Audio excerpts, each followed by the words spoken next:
কারাগারে আমরা রোজা রেখে দোয়া করেছি আগের দিন, মনে করেছি আগামীকাল 28শে অক্টোবর একটা ভালো কিছু আমরা দেখব। এই জনগণ, এই দেশের মানুষ ফ্যাসিবাদের যাত্রা করে পৃষ্ঠ হতে হতে তারা বিপ্লবের জন্য সম্পূর্ণ প্রস্তুত ছিল। তারা বিএনপির দিকে তাকিয়েছিল যে বিএনপি নেতৃত্ব এই জনগণকে বিপ্লবের জন্য নেতৃত্ব দিবে, কিন্তু বারবার জনগণ এই বিএনপির নেতৃত্বের কাছ থেকে তারা ভীরু কাপুরুষতা সুলভ আচরণ পেয়েছে। ঈদের পরে আন্দোলন হবে, ঈদের পরে আন্দোলন হবে, ঈদের পরে আন্দোলন হবে। বাংলাদেশে আর 15 বছরে বাংলাদেশের আকাশে ঈদের চাঁদ উঠে নাই, আর বিএনপির আন্দোলনও আসে নাই। শেষ পর্যন্ত আমাদের ছাত্ররা তারা বাধ্য হয়ে রাজপথে নেমেছে, তারা নেতৃত্বের দায়িত্ব নিজেদের কাঁধে তুলে নিয়েছে। বাংলাদেশের মানুষ তখন নতুন আস্থায় আবার রাজপথে নেমেছে। তখনই সেই বাংলাদেশের বিপ্লবের মহাকাব্য তৈরি হয়েছে। স্যার, একটারে গুলি করলে একটাই যায়, বাকিটি যায় না।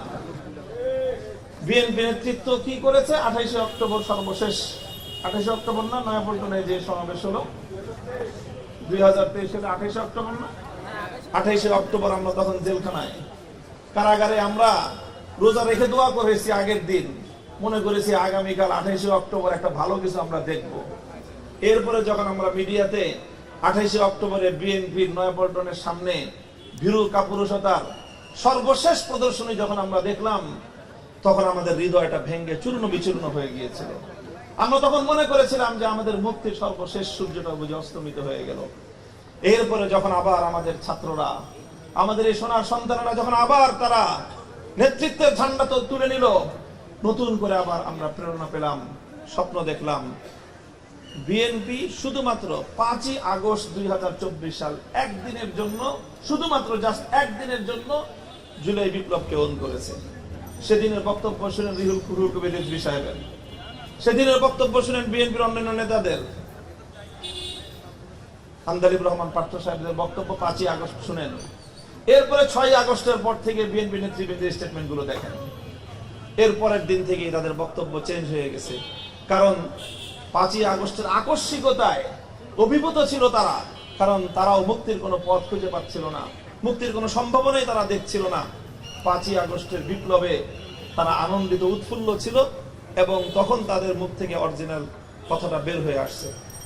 5ই আগস্ট রাতের বেলায় শুয়ে শুয়ে তারা চিন্তা করেছে আসলে বিপ্লবটা কি হলো, এবং এখানে আমাদের অর্জনটা কি, এবং আমাদের ভূমিকাটা কি। তো সেই ভূমিকাটা দেখলো যে ইতিহাস যখন লিখবে যে 2024 সালের জুলাই বিপ্লব, 36শে জুলাই বাংলাদেশ মুক্তি লাভ করেছিল, এবং এই নেতৃত্বটা কিভাবে এসেছিল, সেখানে প্রথমেই যে কথাটা আসবে সেটা হলো বিএনপির চরম নেতৃত্বের ব্যর্থতার প্রেক্ষিতে বিকল্প নেতৃত্ব মাঠে এসেছিল। কাজেই 5ই আগস্ট 36শে জুলাইয়ের বিপ্লবের সফলতা মূলত বিএনপি নেতৃত্বের কাপুরুষতা, আপোষকামিতার এক স্পষ্ট দলিল। এই জন্য বিএনপি 24শে জুলাইকে ওন তো করেই না, বরং 24শে জুলাইয়ের বিপ্লবের এই অর্জনকে মুছে ফেলার জন্য তারা চেষ্টা করছে। আমাদের পয়গাম মনে রেখো, 24শে বিপ্লবকে যদি তোমরা মুছে ফেলতে চাও, ব্যর্থ হবে তোমরা। বাংলাদেশের 71-এর অর্জনকে হাইজ্যাক করে 72-এর চেতনা দাঁড় করাবার যে চেষ্টা করা হয়েছে, 24শে এই অর্জন এবং বিজয়কে যদি ধ্বংস করবার জন্য তোমাদের এই অব্যাহত প্রচেষ্টা চলতে থাকে, এর জন্য তোমাদেরকে কড়া মাসুল গুনতে হবে। বিএনপি মাঝখান থেকে তলিয়ে যাবে।